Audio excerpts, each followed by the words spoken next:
Oprah Winfrey, you know what you need to do. And stop hiding behind what you call was negative comments, what you call, oh, I don't even deal with things like that.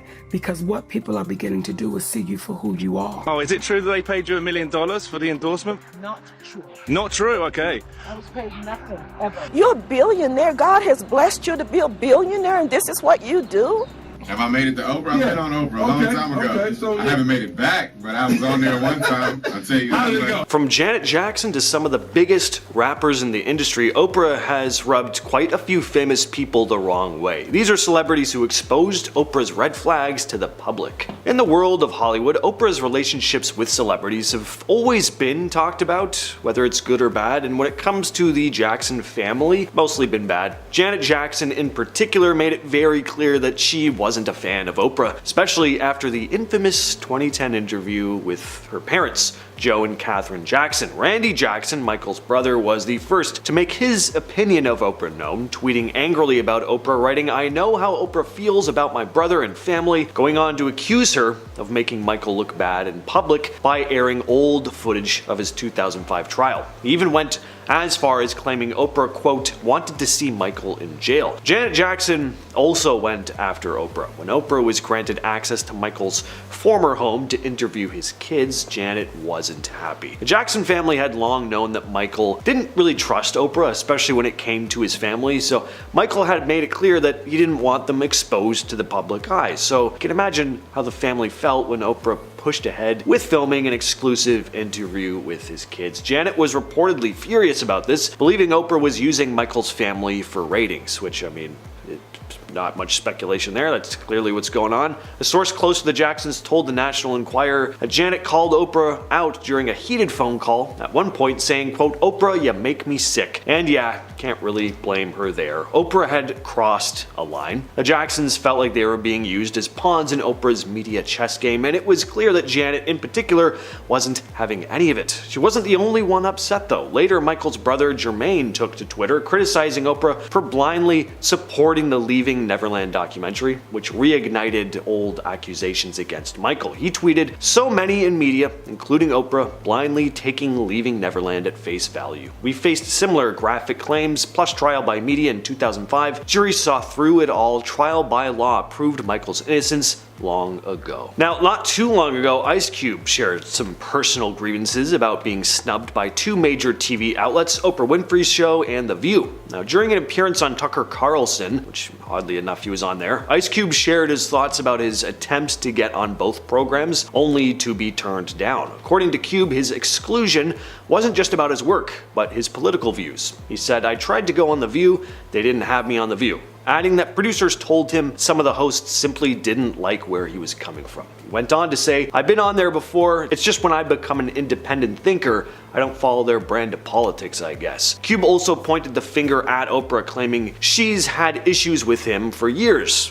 "I've been excluded on Oprah," he went on to say, recalling how he was left out of promotional opportunities for his projects. One glaring example was the time he produced Barbershop, a movie he felt deserved a spot on Oprah's show, but he was left off the guest list. "I wasn't invited to participate with the cast," he said. And it wasn't just Barbershop. Cube also produced the show Black White, and Oprah interviewed the full cast, but again, minus Cube. He said, "She had the whole cast on, and I wasn't invited, so I don't know what that's really about." Ludacris didn't have a very good time on his Oprah appearance in the mid-2000s, describing it as uncomfortable. He didn't shy away from sharing the details either. He was on to promote the movie Crash, an Oscar-winning film centered around racial discrimination in America. While on the show with his co-stars, Oprah took the opportunity to address some issues that she had with his music, specifically the use of the N-word and derogatory language towards women. Now, according to Ludacris, Winfrey's questioning felt more like an interrogation than an interview. In a GQ interview after the show, he talked about how uncomfortable the entire experience left him, saying, quote, "She edited out a lot of my comments while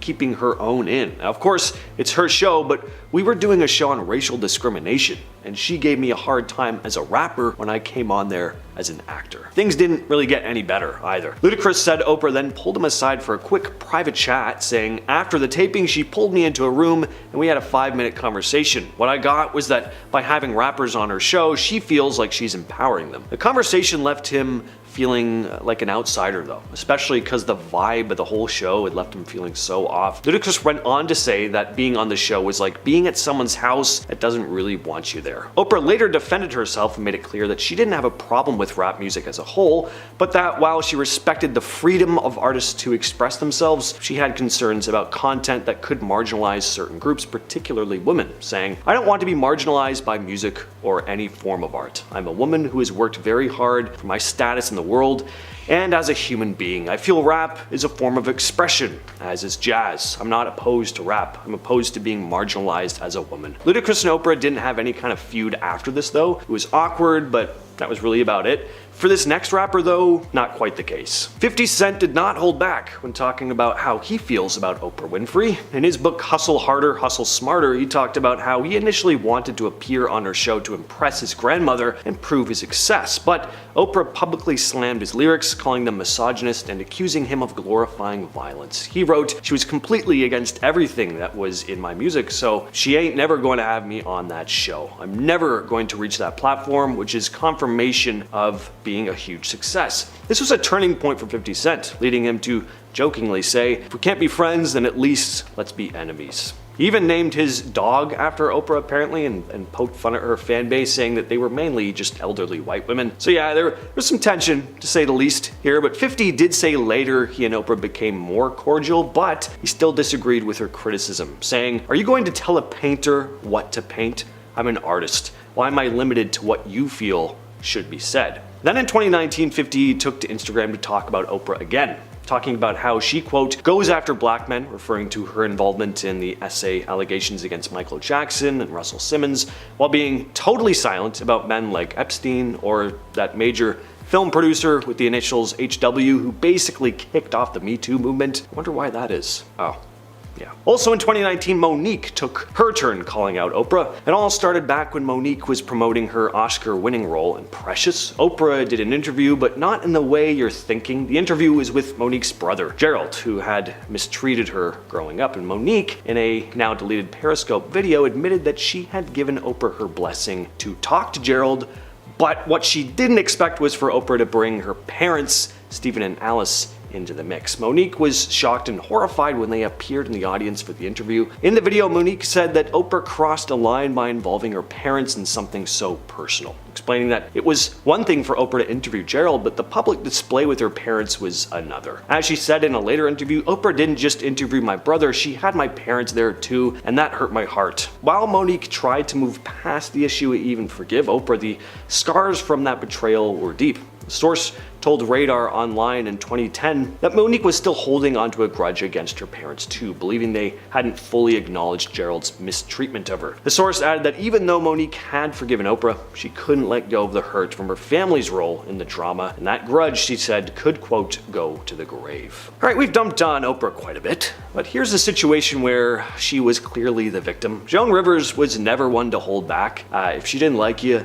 you'd know it. Her beef with Oprah was no exception, and it really didn't take long for this little feud to become a thing. Rivers actually started it on Oprah's first ever national TV appearance on The Tonight Show in 1985. Oprah, in her book Food, Health, and Happiness, talked about the moment, writing, "It was all going smoothly, I was starting to settle in, and then it happened. Joan interrupted with perhaps the only question I hadn't prepared for, so how'd you gain the weight?" Oprah was understandably taken aback, continuing, "Wait a minute, did she just use my national television debut to ask me why I was so fat?" She added that Joan wagged her finger and told Oprah, "I don't want to hear your excuses. You shouldn't have let this happen. You're still a single girl." Yikes. And things didn't even end there. Joan took it up a notch, challenging Oprah to come back 15 pounds lighter next time. Jeez, yeah.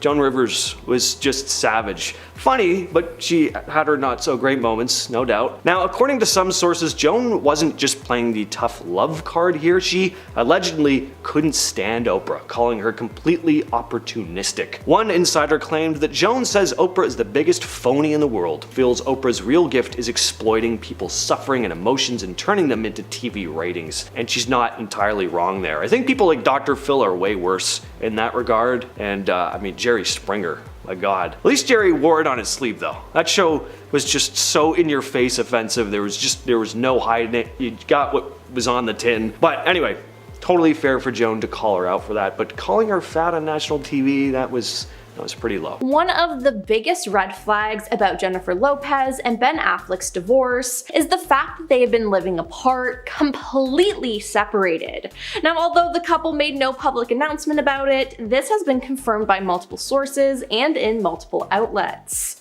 Now, it was first reported on May 16th that Ben had been staying at a Brentwood home all by himself. Then on May 19th, one inside source claimed that they had been staying in separate homes and the tension has been high. And then more recently, on June 28th, it was reported that Ben was moving his belongings out of their home and that the two of them only communicate now to discuss essential matters and updates. And these rumors expose their major marriage problems, which they've been hiding from the world. Now, Us Weekly spoke to someone back in May who said they started having issues a few months ago as Jen had started ramping up work commitments and prepping for her tour. They are on two completely different pages most of the time. Now, apparently around that same time, the couple did not celebrate Mother's Day together, which of course is a bad sign. It was also suggested that finances and parenting have made their issues worse. Meanwhile, another insider said Ben feels like Jen has a hard time feeling satisfied, and that's one of the issues they're facing. Ben is one of the only people who feels comfortable enough to be honest and real with Jen. It's part of why Jen loves him, but also why she's upset with him. Now, unfortunately, it seems like others around them are also pushing for divorce. J-Lo's mom allegedly told her, "Cut your losses and move on to avoid getting any deeper in this mess." She told her that she's wasted years believing that Ben was some kind of knight in shining armor.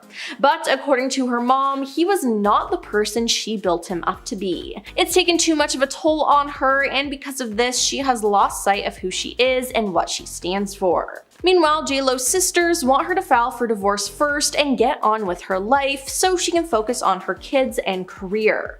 And clearly, if her own family are giving her this advice, their marriage must be beyond the point of saving.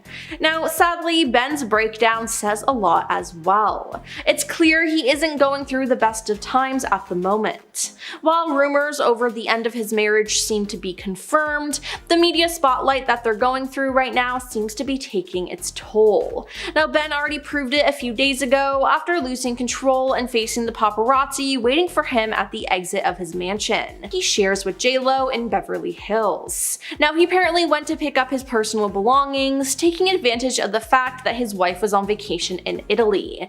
Now, one source close to him said, "It's no wonder he snapped, he's on the verge of a breakdown." Now, people close to Ben have been worried about him for a while because of what he's been going through in the past few months. They went on to say that he's in a very dark moment, and when he gets like this, his loved ones can't help but fear the worst. Now, since family has always been a fundamental pillar for Ben, he's now become very focused on his children, and surprisingly found a lot of support from his ex-wife, Jennifer Garner, who has not hesitated to offer her help to Ben, even though J-Lo is not thrilled about it. Now, apparently Garner always steps in when he gets like this, and she's been visiting him at home a lot to make sure that he's doing well. But again, J-Lo is apparently not too thrilled that Jen is stepping in like this, since it's well known that she has a lot of rules when it comes to her love life, which includes controlling how often Ben sees his ex-wife. Now, it's been rumored that the actor will be reunited with his ex-wife for Deadpool 3, and a source recently told Women's Day that J-Lo wants 24/7 access to the set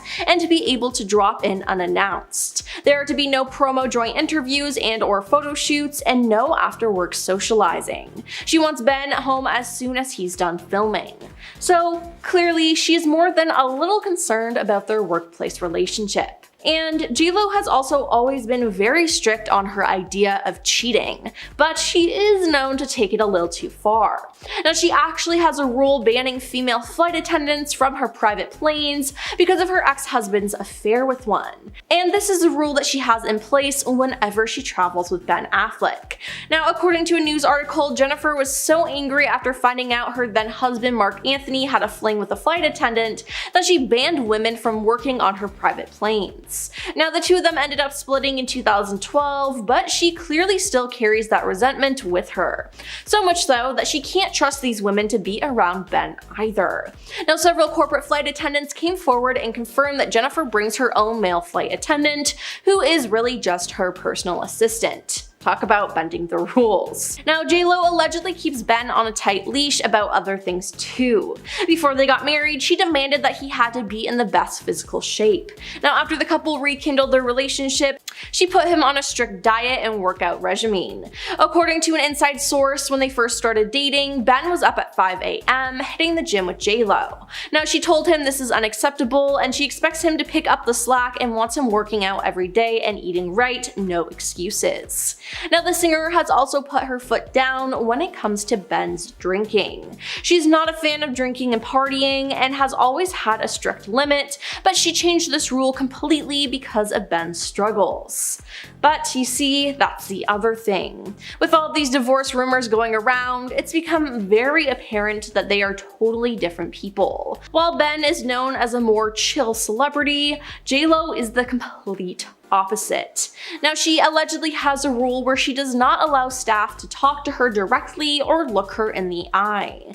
In one instance, when contractors were hired for a job that could take up to a year on her house, they were informed that they were not to communicate with her at all. An inside source said she has made it clear that if any of the contractors, drivers, or domestic help make eye contact or speak to her, she will not be impressed. Now she doesn't speak to salespeople, restaurant or hotel staff, or flight attendants. She only talks through her assistants. One flight attendant famously exposed her rude behavior. Apparently, when he asked Jennifer if she wanted a drink during a flight, she flat out ignored him, turned her head and told her assistant, "Please tell him I'd like a Diet Coke and lime." He said she wouldn't even look at me. It was sad. She seemed so sweet in her movies. Now it's no wonder the singer is rumored to be entitled and superficial, because so many regular people have had the unfortunate one-time experience of being snubbed by her.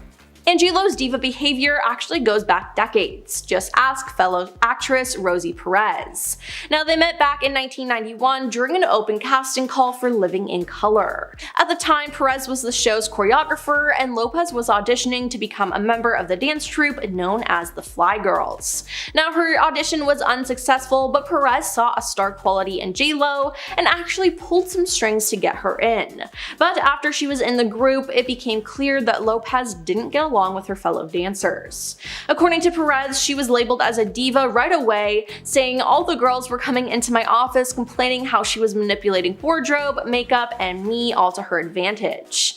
Perez said she didn't believe in it at first, but then JLo screamed at her saying, "I know I'm good, I'm better than any of these girls and you know it." Now what's worse is after JLo left the show and made it big in the music industry, she went on talk shows trashing her former choreographer. Perez also implied that JLo ghosted her. She said, "I called her up, she wouldn't pick up. Frustrated, I left her an irate message on her answering machine, and instead of calling me back and hashing it out like friends do, she went on a major talk show and reiterated my lashing." Not to forget the fact that Jennifer also allegedly got a German hotel maid fired for asking for an autograph. Now the staff member was working at the luxury Melia Hotel in Dusseldorf, Germany in 2012, and she was a big fan of JLo and worked up the courage to knock on the star's hotel door to ask for an autograph, but she was promptly turned away. She then claimed that she was fired the day after. She told The Sun, "I am an incredibly big fan, so I took all my courage and rang the bell to get an autograph, but I was rejected by 2 assistants at the door. A day later, the cleaning company that employed me at the hotel called and said that Miss Lopez had complained. I was fired right there on the phone." Now after receiving a rightful amount of backlash, the pop star wrote on Twitter, "Come on, thought you knew me better than this. Would never get anyone fired over an autograph. First if I heard of this was on Twitter, #hurtful." So clearly she's been a controversial figure for quite some time, and fans are pointing this out now that they seem to be on the brink of divorce. So what's in store for this couple in the future? I guess we'll just have to wait and see, but I think it ends with divorce papers. From being too invasive to saying straight up rude things to guests, here's our list of Oprah Winfrey red flags exposed on camera. Now one interview that's awkward to look back on is the one that she did with Michael Jackson. It was was his first interview in 14 years, and he used the opportunity to dispel rumors and explain the changes in his lifestyle and appearance. Michael said that his noticeably and gradually lightening skin wasn't the result of cosmetic and elective skin bleaching, but an effect of a genetic skin disease called vitiligo. But one thing that he refused to discuss with Oprah was his love life. He claimed to have been dating Brooke Shields, and Oprah flat out asked him some very personal questions. "I'm a gentleman, that's something that's private," he said. "You can call me old-fashioned if you want, but to me that's very personal." Oprah then sensationalized a legal proceeding that Michael was going through, and his brother Randy Jackson came out and claimed that Oprah was airing episodes related to his brother's trial in 2005 to make him look bad in the public eye. Randy said that he believed that Oprah wanted to see Michael in jail. Now, apparently when Michael saw this, it was the last straw for him. It was then made clear that Oprah could not and would not be trusted again. But then after Michael passed away, Oprah was given access to Michael's former home after being granted an interview with his mother Catherine and his 3 children. Now, many people in the Jackson family were aware of Michael's distrust in Oprah, and they didn't want this interview to go through. Now, they especially disapproved of Oprah being allowed to film inside his home and conduct his kids' first ever interview, as Michael didn't like his kids being in the public eye. A source at the time said Janet is furious. She thinks Oprah took advantage of Michael's for TV ratings. Janet told her Michael would be heartsick that Oprah used his kids as pawns. They also said the 2 women had a blistering blow-up during a telephone call on the day that the show was taped. When Oprah made it clear that she was going ahead with the interview, Janet screamed, "Oprah, you make me sick." Now, other family members of Michael have spoken out about their disdain for Oprah, but she didn't care. All she wanted was high ratings, which is honestly just gross. Then there was the interview with Elizabeth Taylor in February 1988. Now, back in the day, Elizabeth was a huge star, but at this point in her career, a lot of people were focused on her love life. Why? Well, it included 7 marriages to 6 different men at that point. And yes, she married, then divorced, then married and divorced the same man over again. Now, when Elizabeth was a guest on Oprah's show, she had one rule, that Oprah was not allowed to ask her about her love life at all. But Oprah decided to ignore this and asked Elizabeth about her relationships. Elizabeth hit back though, saying that it was none of your business, and gave Oprah a cold stare. Which, honestly, good for her. Now, this was then a turning point for the interview, as Elizabeth had no interest in it. According to Oprah, after that, her responses were short and tense, making for bad, boring, and hostile television. Now, at one point, Oprah tried to cut the tension by quipping, "You're so revealing, you just tell everything. I declare you've got to stop talking so much, Miss Taylor." Now, I can see what she was trying to do here to try to bring the mood up, but it didn't work and it made things worse. Now, this interview was just awkward. Oprah then explained that before the interview, the actor asked her to stay away from questions about her relationships, and Oprah said, "That's kind of hard to do when you're Elizabeth Taylor and you've been married 7 times. Now, Elizabeth called this the worst interview of my life, and she later apologized, citing hip and back pain as the reason for her mood. But hey, I don't blame her for acting that way. She said she didn't want to talk about it, and Oprah ignored that and disrespected her. I think Elizabeth could have been even ruder to her, and hey, maybe she deserved it. Then there's a time Oprah pretty much objectified a young Cindy Crawford. Cindy and elite model management founder John Casablancas were interviewed on Oprah's show in 1986. During the segment though, Oprah had the young model stand up so the audience could see her body, which honestly feels extremely weird. Now, reflecting on the encounter 37 years later on Apple TV's Plus, The Supermodels, in the moment I didn't recognize it, and watching it back I was like, oh my gosh, that was so not okay, really, especially from Oprah. Then there was the time in 1996 when Robin Williams and Nathan Lane did a joint interview to promote The Birdcage. During the sit-down, Oprah brought up potential rumors about Nathan since he played an openly gay character in the film. Now, at the time, he wasn't ready to discuss publicly, so Robin quickly changed the subject by making a joke. Now, on a 2023 episode of Sunday Sit Down with Willie Geist, Nathan said, "I don't think Oprah was trying to out me, but I said to Robin beforehand, I'm not prepared. I'm so scared of going out there and talking to Oprah. I'm not prepared to discuss that I'm gay on national television. I'm not ready." And Robin said, "Oh, it's alright, don't worry about it. We don't have to talk about it. We won't talk about it." He then said that Robin sort of swoops in and diverts Oprah and goes off on a tangent and protects him because he was a saint. And good thing he had Robin with him, as that was not a real appropriate question for Oprah to ask. Another time Oprah's been called out for not being sensitive was when she did an interview with Dolly Parton in 2003, and it has resurfaced with people questioning the star and her interview tactics. Now, some people have questions about what Oprah was asking Dolly, how she was asking, and what exactly her goal was by probing her for personal information. In a first video, Oprah asked Dolly how she's able to look so good for her age, and Dolly gives a funny answer. Oprah presses harder though, noting that Dolly has been open about having cosmetic work done. It seems like Oprah was trying to have a gotcha moment to throw Dolly off and make her uncomfortable, but Dolly rolls with the punches and admits to it. Now, Dolly even says she'll probably continue going under the knife, and some people are pointing out that Oprah looked disappointed that Dolly flipped it in her favor. Now, a second clip from that same interview has popped up as well, and Oprah dives right into a heavy subject, saying she heard Dolly fell into a huge depression at age 40. Now, she doesn't really approach the topic with any sensitivity, and that's rubbed people the wrong way. And one of the most prolific examples of Oprah being insensitive is when a young Mary-Kate and Ashley Olsen were on her show.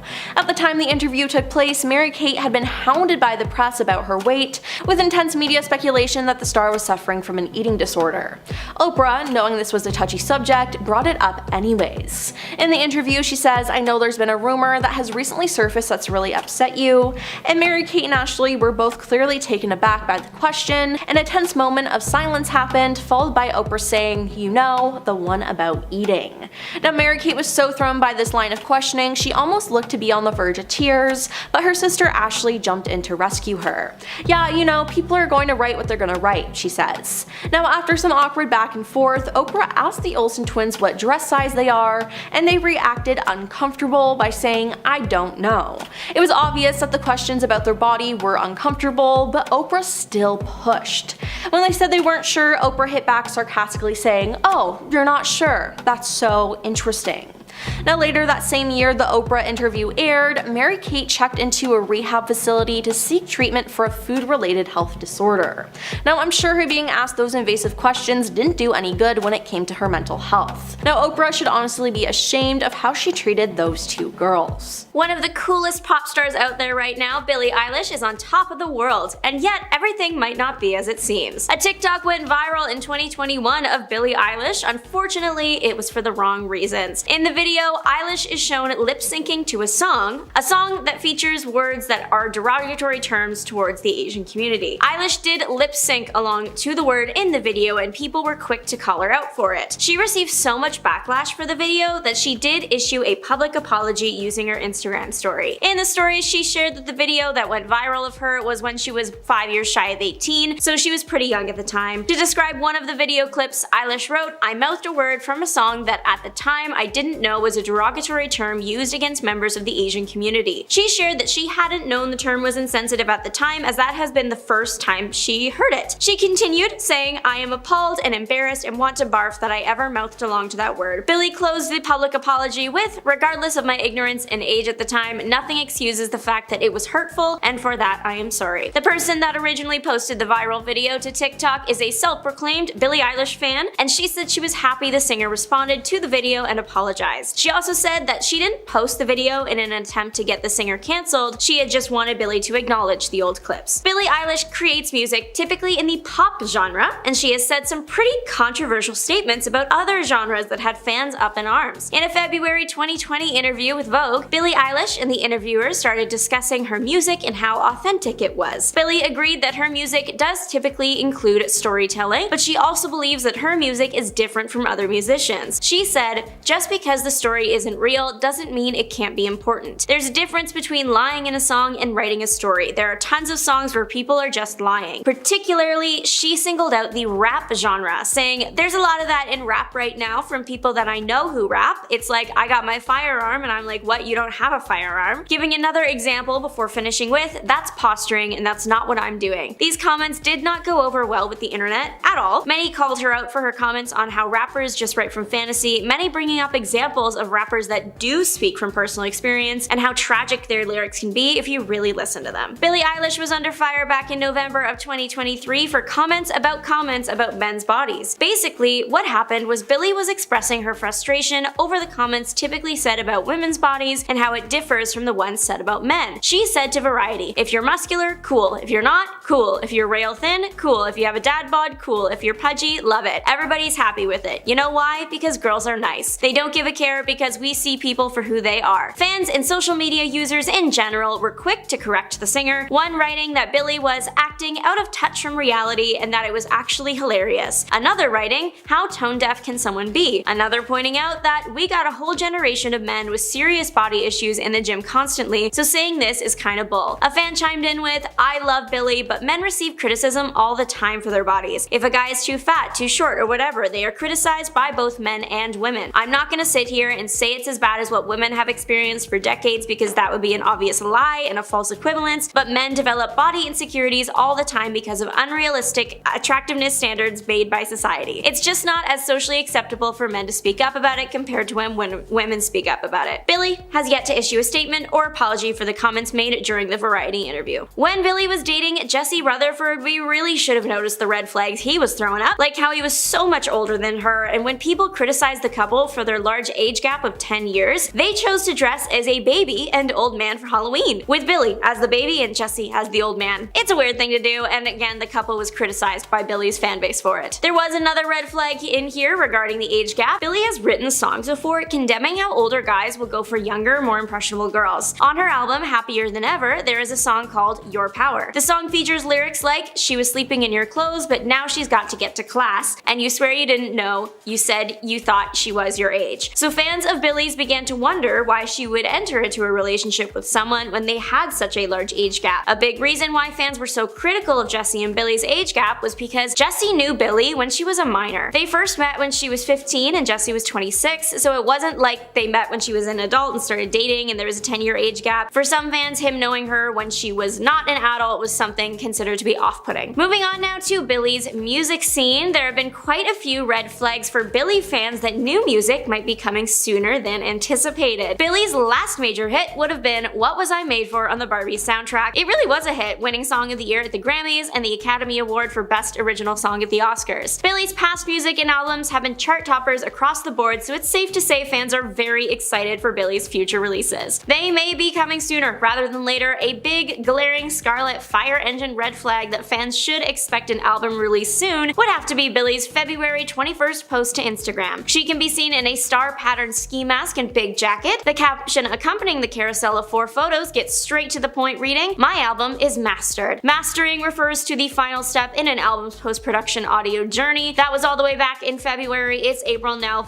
so fans should be expecting some kind of official social media announcement soon. It may have already started happening. This red flag is actually a blue flag. Less than a week ago, Billie Eilish changed her profile picture on Instagram to solid blue. Typically, when a music artist randomly changes their profile picture like that, it means something is coming. We saw it with Taylor Swift the day she announced her new album, The Tortured Poets Department. It's very common and has fans keeping a close eye on any other changes to Billie's social media. So far, other than the profile picture switching, as of right now, there haven't been major changes to the social media account. The last photos posted were of Billie with her deserved Oscar. Turns out fans should keep their eyes off the screen and instead up at billboards in major cities. Billboards and ads have been popping up in cities around the world over the past few days, and these ads look like they might just be for Billie's new music. They featured big, bolded blue sentences, presumably song lyrics or titles. The shade of the blue that the letters are in is the same as the profile picture posted to Billie's account, so that's why fans are making that link. The ads feature the sentences, "Did I cross the line?" "She's the headlights, I'm the deer," "Man, I am the greatest," and a duo featuring the words, "I try to live in black and white, but I'm so blue." The other big reason why these are being linked to Billie is her team did a similar marketing strategy for her last album, Happier Than Ever, in 2021. Plus, fan account Billie Eilish Tours on Instagram posted an image of one of these ads on Instagram, and Billie commented, "Oop." Typically, someone does that when they very much have something to do with something. So far, Toronto has one in Yonge Dundas Square, New York has one, Auckland, New Zealand has just received some, and of course they can be spotted in LA. Another flag could be raised when it comes to unreleased music, the kind that was written but never released. Billie has written a song called True Blue. It was first recorded live back in 2016 at Bordeaux, Hollywood, but never officially released. A studio version of the track was leaked in the beginning of 2022, and Billie has only ever performed the song live 3 times. It's a track about the heartache of trying to move on from a lover following being previously emotionally attached to them, according to Billie Eilish's fan wiki. Under an Instagram post posted by the Billie Eilish Tours Instagram, one fan pointed out Billie had removed videos of her past performances of the song from YouTube. This, plus the fact that all the current possible marketing for the album is blue, indicates to many fans that the loved track might finally make its way to an official album and people won't need to scour the internet every time they want to listen to it. The biggest sign that it might be on the album though isn't the color stuff or the removal of the live performances, but instead,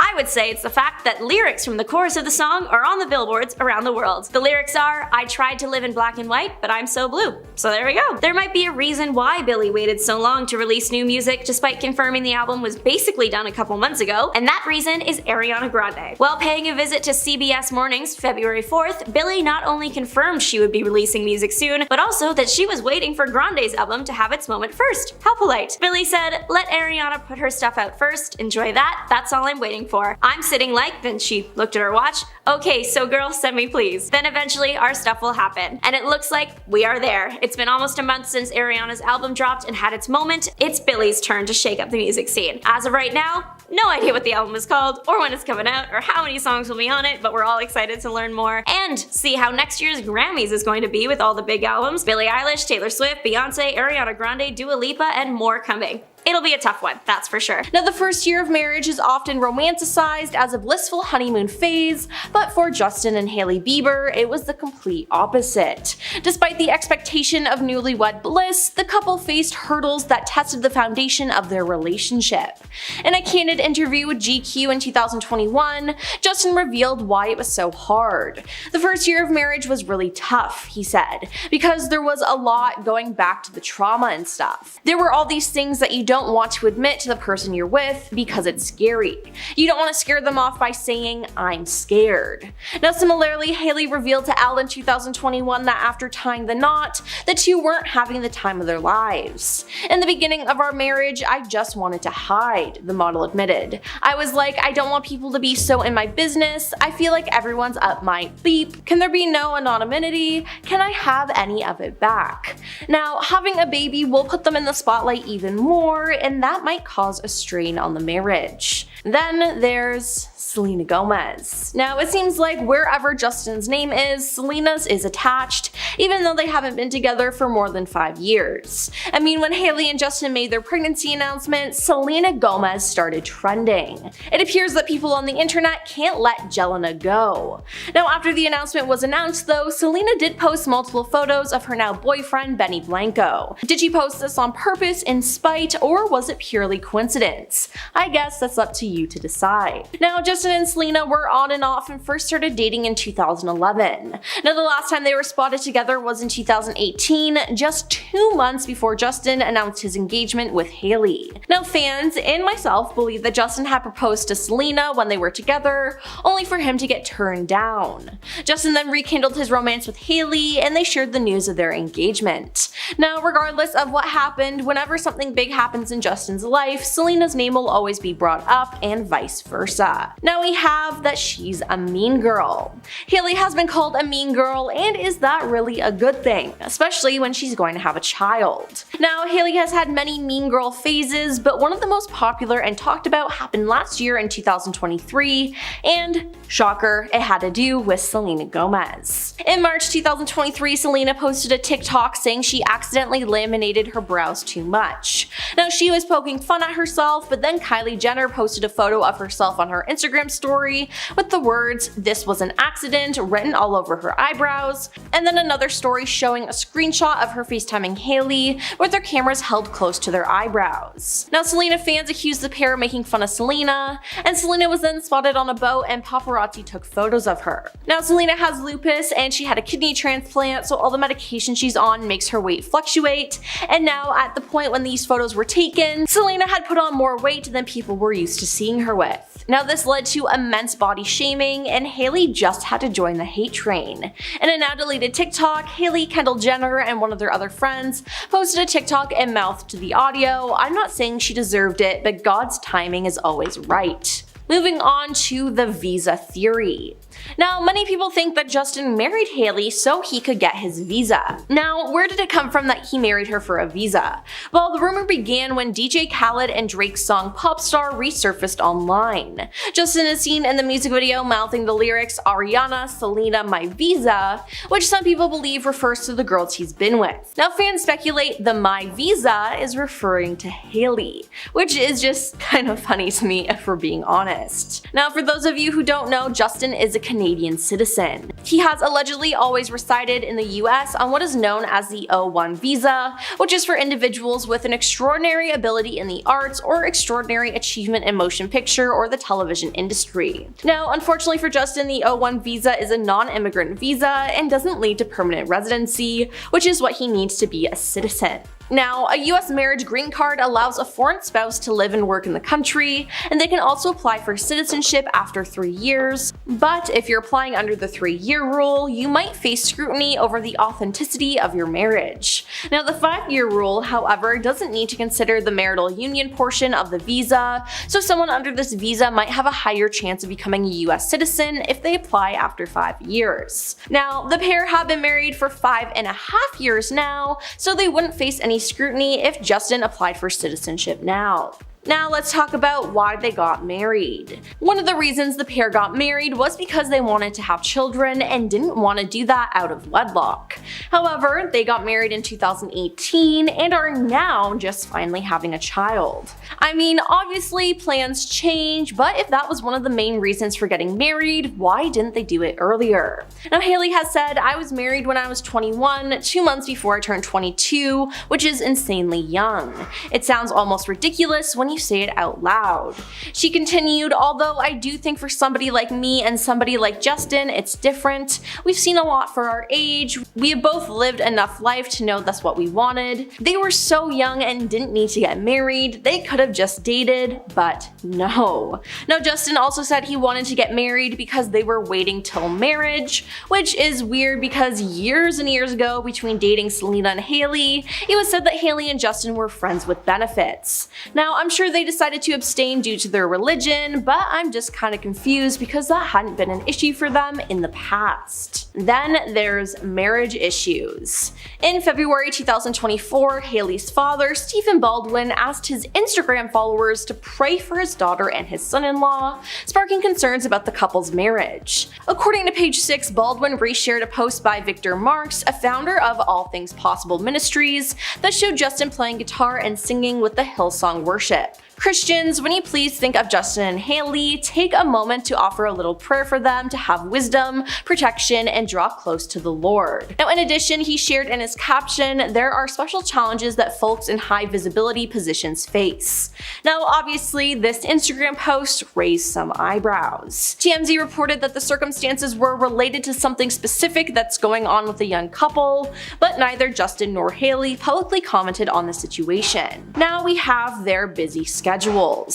Hailey's journey to fame began in the mid-2010s when she was catapulted into the spotlight, making a name for herself in the fashion industry.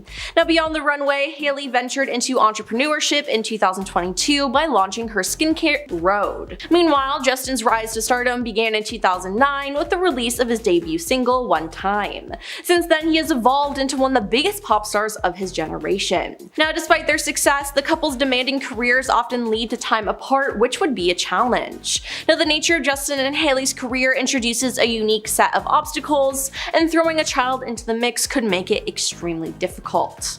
On to the spotlight. Hailey and Justin's relationship is in the spotlight, so the baby will be too. But will Hailey make a baby page and exploit her child? Now, Justin and Hailey's romance has been a spectacle from the start, primarily as it evolved in the eye of the public. In fact, ever since they started dating, their every move has been scrutinized, dissected, and magnified by fans worldwide. Now, the two have also been followed around by relentless paparazzi, leaving little room for privacy or discretion. And with having a child, they will be exposed to that too. Not to mention that family vloggers and mommy content creators are on the rise right now, so Hailey might go down that avenue. But not all people are fans of this type of content. While Hailey and even Justin might want to share their child's life with the internet, there have been growing concerns about these children not being able to consent to being filmed and being put on the internet for millions to see. The ethics of showing children on the internet is a debate that continues every day. Is unethical and exploitative, while others believe that with certain guidelines and precautions, this content can be produced in a safe environment.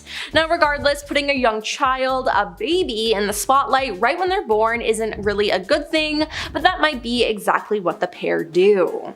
Next up, we have Hailey gives no privacy. When Hailey was once on the Ellen DeGeneres show, she said something shocking. She reflected on the red flags that can exist in a relationship, and she then admitted to being guilty of doing the same things that she deemed as red flags in her own relationships, like checking her partner's phone. When discussing red flags, going through your phone when you're not around was mentioned. "I have done that before for sure. I'm the big fat red flag," confessed Hailey when asked if she had ever done that. She went on to add that while she may be guilty of this act, she certainly wouldn't do it now and wouldn't encourage scrolling through a partner's phone. Now, Hailey admitted to having some trust issues while being in a relationship, and this made her want to go through her significant other's phone. Now, if she did go through Justin's phone, what would stop her from going through her child's things? And that wouldn't be good. And finally, we have their health scares. Hailey has had some health scares the last couple of years, as in March 2022, she was hospitalized due to stroke-like symptoms and underwent a procedure to close a hole in her heart. Doctors later discovered that she had experienced a transient ischemic attack, TIA, often called a mini stroke, due to a blood clot in her brain. Now, they also learned that she had PFO, a small opening in her heart that usually closes after birth, which was discovered through a transcranial Doppler test. Then, in June 2023, Justin announced that he had been diagnosed with Ramsay-Hunt syndrome, a rare neurological disorder characterized by paralysis of the facial nerve, as he shared how one side of his face lacked movement. "It's from this virus that attacks the nerve in my ear and my facial nerves and have caused my face to have paralysis.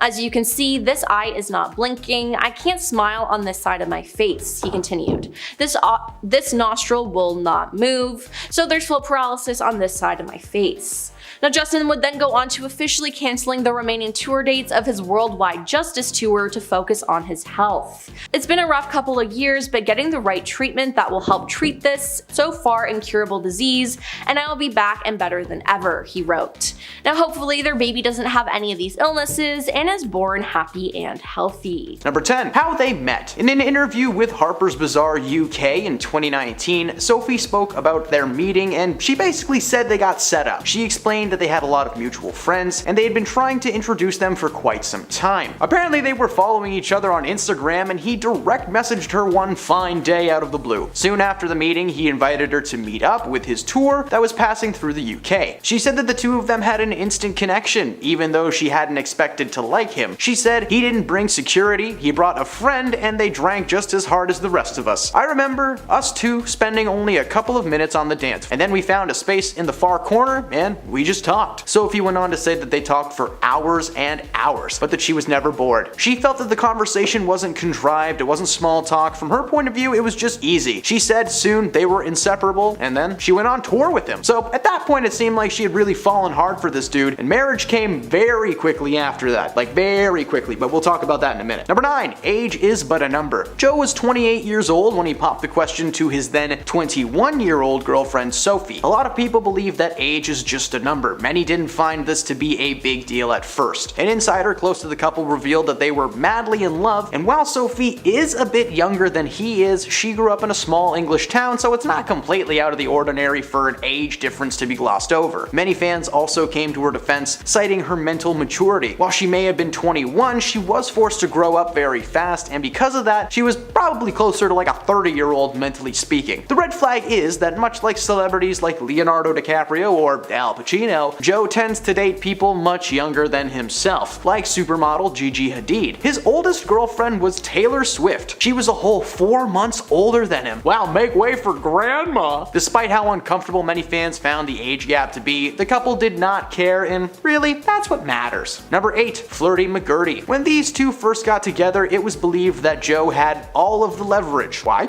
Well, Sophie was into him for quite some time, but she was aware that at the time, Joe was not known for his commitment skills. When they first met, he was a player, and according to several women, he was seeing them simultaneously and without each other's knowledge. Joe's tone shifted though when he met Sophie. By December of 2016, he was becoming a one-woman kind of guy. According to Sophie, they were intoxicated with each other and they started dating exclusively. However, it appears that he was playing the field for so long that he's forgotten to turn off his game. Joe was still flirting with women at his shows, and while it may have been accidental, the fact that he's not aware of what he's doing was cause for concern. Not only has Joe flirted with other people in the past, but apparently his ex Sophie did as well, with one of Joe's close friends whose jaw literally dropped when he saw her in real life. Number 7. The private PDA? Despite crying out to the public to just leave them alone, Sophie and Joe were known for their aggressive PDA. Whether it's getting cozy at an awards show, or at a Kings of Leon's concert, or during a shopping trip. Page 6 reported that in May of 2017, the couple went into a dressing room together in a Soho boutique. According to the report, the couple entered the change room and a customer noticed both of them in bare feet below the door. Now, while it's super creepy that someone was just peeking under doors in Soho, it was clear that Sophie was trying on clothes for Joe in the privacy of their own little room. When they exited, they noticed the couple to be giggly and very touchy-feely. Now, while being close isn't a bad thing per se, these two have constantly asked the world to ignore them and stop focusing on their love lives. Well, hey man, then stop licking your wife in public. Number 6. In and out. Las Vegas weddings. Quick, easy, and everlasting. Joe and Sophie tied the knot in Las Vegas after publicly claiming several times that they were in no rush to get married. After telling the world they'd be taking time off for themselves following their engagement, it was not less than a month later that they tied the knot and attended the Billboard Music Awards right after getting their license, like on the exact same day. They went to a little wedding chapel in Las Vegas that's famous for its star weddings, like Britney Spears' marriage to her friend Jason Alexander for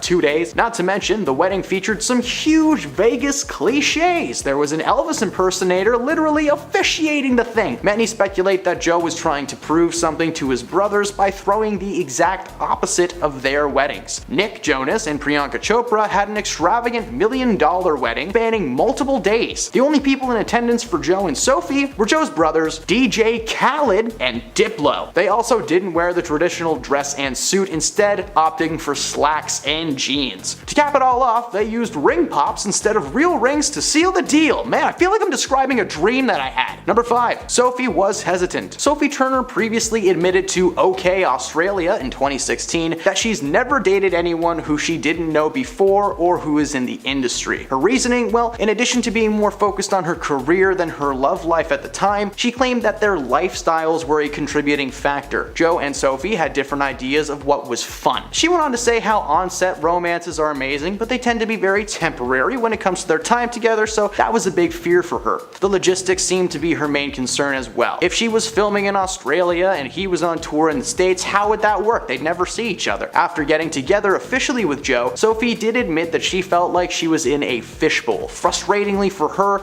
the smallest thing would be made into headline news. If she stubbed her toe on the sidewalk, it was in the front page. Her frustrations are legitimate, but why maintain this charade for so long if you're uncomfortable from the start? Number 4. Short and sweet. Before being engaged, the couple only dated for a very short time. Joe Jonas and Sophie Turner were first linked after attending a Halloween party together in 2016. The singer showed up dressed as a Dalmatian, while his love interest sported some pink sequins bunny ears, according to People magazine. Less than a week week later, they were spotted looking very comfortable at the pre-MTV European Music Awards event in the Netherlands, where Kings of Leon's performed. Less than a year after getting together, Sophie was spotted with a ring on her finger, and the engagement was confirmed. Many people get engaged early in their relationship, but as you've seen through this video, this was a case of rushing into things a little too quickly considering some of the other entries on this list. Number 3. She's messing with a gold digger. According to an inside source close to the couple, Joe was beyond excited when he started dating Sophie, and sounds like it's because of her money. According to the source, one of the main reasons that Joe is so smitten with his ex-man wife is because she is able to provide for herself and for him. Apparently Sophie does not let Joe pay for most things, something the musician is not used to. When speaking about his wife in interviews, Joe kinda just backed up the whole gold digger theory, as the first and foremost thing that he mentions is how much he loves her independence. He literally said, "She buys me stuff all the time. I love it." While many praise Sophie for her efforts, many people started pointing out the red flag and expressing their discomfort knowing that Joe Jonas doesn't pay the bill when he's out with his lady. Maybe that's why they're getting divorced. Maybe she kept the tabs and the bill finally came due. Number 2. Different love languages. According to Sophie herself, she learned that a majority of what she knows about physical intimacy was from her time on the HBO series Game of Thrones. I'm not sure why this needs to be said, but I'm gonna say it. Don't treat Game of Thrones as something to learn from. Dragons aren't real. They're not real, Nate. Thanks to the show, it may have skewered her view on what proper intimacy looks like. Meanwhile, Joe just seems to love chit-chatting about his private parts. Seriously, like every chance this guy gets, it's genitalia. He boasted to Vulture in December of 2013 about removing his purity ring, which himself and his brothers Kevin and Nick rocked during their Disney days. In October of 2016, he then talked about the size of his little dinghy compared to that of his brothers, which is just too much information. Very uncomfortable. He goes on to recount the time that he lost his V card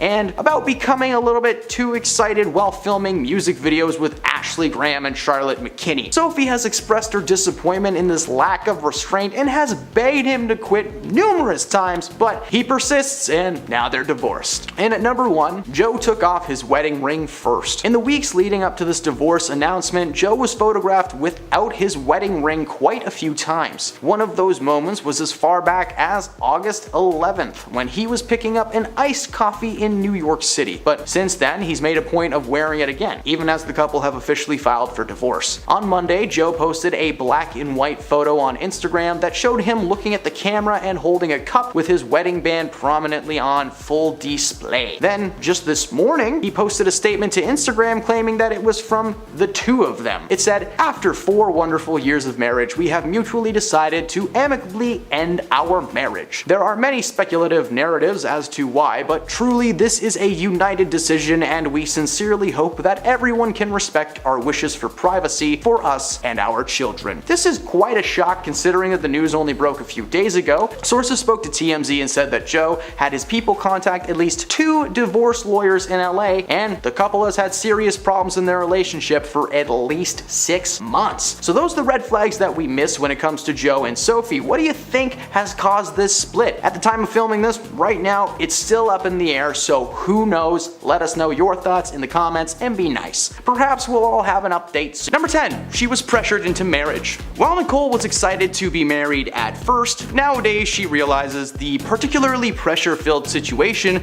that she was actually in. At the tender age of 23, Nicole Kidman tied the knot with Tom Cruise, who was then 28. Per Entertainment Weekly, they celebrated their nuptials in a cozy little ceremony under the Colorado sun. By today's standards, 23 certainly seems a little bit young to settle down, but love is love, so just let them do what they're gonna do. Kidman has gone on record claiming that the situation was a whirlwind of emotions. She was thrust into the world of stardom and fame alongside her already established husband, Tom Cruise. She also mentions that throughout their first year together, Tom was a very different man. He was attentive and almost sweet, but things eventually grew sour, and after 11 years, Kidman woke up and realized what was going on. Number 9, the wedding band. One of the kids that these two share, Connor Cruise, was set to be married a few years back and was really hoping that his mama Nikki would be in attendance. However, an insider spilled the juices of Connor Cruise's wedding and said that Top Gun Maverick star Tom Cruise banned Kidman from ever entering the event. As per the reports, the Endless Love actor didn't want Nicole Kidman to attend his son's wedding as she is considered to be suppressive by the Church of Science, let's say. And also, Cruise just doesn't want any association with her in general.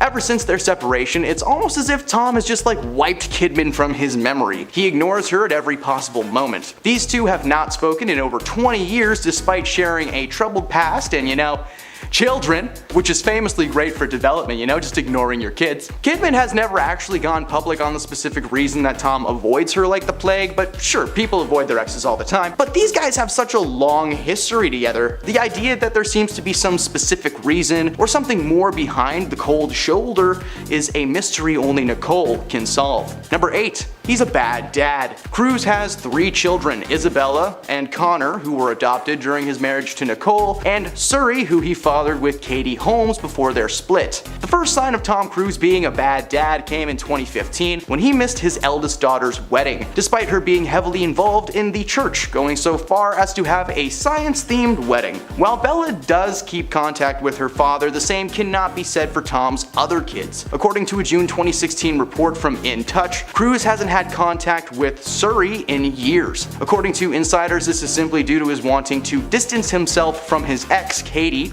and by association, his daughter. But it's not just Katie's kids that Tom has trouble with. Nicole's kids, Isabella and Connor, were adopted into the family unit and raised as their own, but when Nicole split from Tom, the relationship with them became very difficult. Their father was with a new woman, and soon after, that woman had a child, and then they had a new sibling. So up until they were adults, Tom rarely spoke to his kids, leaving Nicole to be the single mom, which apparently she did a stellar job at, as her kids have had nothing but nice things to say about this woman. Number 7. She was wired by Tom. Now, while Nicole has never actually confirmed that this is in fact the truth, a documentary centering around his scientific beliefs released info on Science and Hollywood, claiming that Tom had wiretapped Nicole Kidman's phone. According to former members of the church, Kidman was a target due to her father being a psychologist, something that they didn't believe was a real profession, making him an enemy in their eyes. During his marriage to Nicole, he actually started distancing himself from the group and their activities, particularly when he was filming Eyes Wide Shut in England. In an effort to bring Cruise back into the fold, the church made the effort to undermine his relationship and, at Cruise's request, allegedly hired a private investigator to tap Kidman's phone. The church also worked to turn the couple's son and daughter against Kidman, convincing them that she was a suppressive person. That of course did not work. In fact, the opposite effect happened. Her kids got closer to her and she started to realize how frickin' insane Tom is. Now, Kidman has never actually confirmed if this is real or not, but if Tom Cruise wiretapped your phone, would you go around telling people about it? Yes, that is a great story. Number 6. Won't talk about Eyes Wide Shut. Eyes Wide Shut was the first collaboration between the couple, which was a dramatic thriller from 1999. Tom plays a Manhattan doctor who embarks on a bizarre night-long odyssey after his wife's admission of unfulfilled longing. The film itself received pretty solid reviews, but the actual shoot was anything but solid. So liquid then. Stanley Kubrick directed this flick, the man behind the live-action adaptation of The Shining by Stephen King. Kubrick had some pretty odd requests for his actors though during their time on set. Kidman has opened up over the years about her struggles. Kubrick made it so that Nicole and Tom cannot be with each other after shooting, to help maintain the air of psychological and physical alienation. This move was made as a creative effort, but many speculate that Kidman actually may have spoken to Kubrick to request this stipulation. According to the writer of the shoot, Tom was not very nice to Nicole, but we'll get into that one in a minute. The most shocking of rules was that Kubrick wanted to film all of Nicole's love-making scenes in a 6-day span. Her partner in these scenes, of course, was not Tom Cruise. In fact, it was a man acting as her fantasy character in the flick. Kidman has mentioned that Tom was not only forbidden from attending those 6 days, but that he was absolutely fuming from the situation. I'm not sure why it would have been better for him to be there, but I don't know what goes on through Tom's head. Number 5. He's a control freak. Tom is no stranger to an on-set freakout or two, but he's also made a name for himself as a bit of a control freak. Both on set and in his personal relationships, Tom feels the need to be in charge charge of every little thing at any given moment. An insider told Radar Online that Tom was not good at keeping a relationship, as many women found him to be too intense. To him, any partner is an extension of himself and his brand. So he's not only intense, but he's a micromanager as well. So much so that at times Cruise has even been known to control what his partners are allowed to wear when they're in public. This made many love interests feel like members of his staff, and rightfully so. Kidman recounts Tom being a strict, almost warden-like figure in her life, controlling every little aspect of what she did and said. This created a very toxic relationship between these two, which was a big part of why they split up in 2001. Number 4, he attempts to get her on his side. Now, devoting one's life to a faith created by a science fiction writer is all well and good, but trying to talk your fellow celebrities into doing the same thing, that's pretty annoying. Especially when you're married to one. I'm sure someone out there is still trying to get signatures for their Church of Lovecraft petition. It's in the link below. Sign it, please. I want it. Nicole told the Daily Mail that Cruise had an unhealthy obsession with soccer superstar David Beckham and viewed him as the ideal candidate for conversion. Sadly for Tom, that never actually happened, but it wasn't for a lack of trying though. According to Nicole, in an attempt to lure David into the Science World headquarters, Cruise ordered Sea Org, which is the short form for Science Folk Organization members, to create a full-size soccer stadium. That's right, he built a stadium like the old nerdy guy in Benchwarmers, and guess what? Beckham did not come. He said he would come and check it out, but Dave and his wife ditched the event and chose to ghost protocol his butt. And of course this decision was made after he tried to get Nicole involved several times, but remember, she's a difficult person according to the church. Number 3, bad husband. Tom's love life has been a part of the media circus for a very large portion of his career. His first marriage to actress Mimi Rogers only lasted 3 years before they split and Tom moved on to Nicole Kidman. Nicole and Tom got married in 1990 and they were actually together for quite some time, spending 11 years together before ultimately calling it quits in 2001. But of course his most memorable and public relationship was with Katie Holmes. Now thanks to Tom being an absolute menace, his divorces always seemed to go public, with him popping up in the media one way or another. Nicole did not appreciate having her name dragged through the mud and hated having to answer questions from journalists, claiming that Tom was actually enjoying the publicity while she was just suffering silently. Number 2. The director noticed no tension. The Oscar-winning screenwriter of the 1999 drama Eyes Wide Shut spoke to several news outlets and claimed that the leading man Tom Cruise was an egocentric control freak while casting extreme doubt on the passion between the actor and his then-wife Nicole Kidman. According to Frederick Raphael, who also functioned as a script supervisor on set, he claimed that the shoot was extremely difficult for the crew. Whatever Tom wanted needed to be done, as according to Tom, he was paying everyone, so if he says jump, you say how high. He also accused Tom of being particularly mean to Nicole Kidman off camera, claiming that he would often judge her performances silently to the side in between takes. That is just the tip of the accusation iceberg though. Nicole has actually been fairly shy when it comes to speaking about this project, but we already talked about that. It turns out it may be because the on-set drama was just too much for her to handle. Tom had apparently hired a team of personal assistants who were always at his side every second of every day. At his beck and call 24/7, the assistants always just looked exhausted and in need of a Red Bull. But his treatment of Kidman was very revealing. Tom was secretly an angry, controlling little man who couldn't even enjoy the fact that he was working with his wife. Or you know that his wife was Nicole Kidman. And at number 1, her jaw literally dropped. Nicole's description of her first meeting with Tom is something like a fairy tale. In 1989, Nicole Kidman was an up-and-coming 22-year-old who just scored her big break with the thriller Dead Calm. Meanwhile, Tom Cruise was a 27-year-old seasoned A-lister hot off of the success of Oliver Stone's anti-war film Born on the 4th of July. Cruise saw Kidman in her breakthrough role and was intent on meeting her. Per Vanity Fair, the Aussie actor was in the midst of a press junket in Tokyo when she got a call from the superstar's team. She thought, wow, this is America! Tom Cruise wants to meet me, whoa! She subsequently auditioned for a role alongside Cruise in Days of Thunder. Per the Los Angeles Times, Kidman never thought that she would get married, largely due to the influence of her feminist mother. But when she set eyes on Cruise during her audition, she was smitten. Tom pulled up in a Porsche in true Tom Cruise fashion, and when he got out of the car, Nicole recounts her jaw just dropping down. But there was a problem. Cruise was still married to his first wife and fellow actor Mimi Rogers. The couple were divorced the following year and thus began a Hollywood romance for the ages. However, Nicole's not shy when it comes to her thoughts on that first split. Sure, she was the one who he chose, but Tom divorced a woman to be with her, and he was also seeing her while he was still married, which is not a great look for Tom. Nicole has been torn about her feelings on being the other woman, but she has gone on record claiming that the situation left her feeling anxious 24/7. It wasn't until after a full year that she was comfortable with Tom, but he was still being a jerky turkey, so that victory was very short-lived. And those are the red flags that Nicole tried to warn us about. Did we miss any good ones? Probably. Let us know in the comments below. Yes, some of these are general red flags, I know, but what can I say? Nicole Kidman likes to be private and I don't have her phone number, so there you go.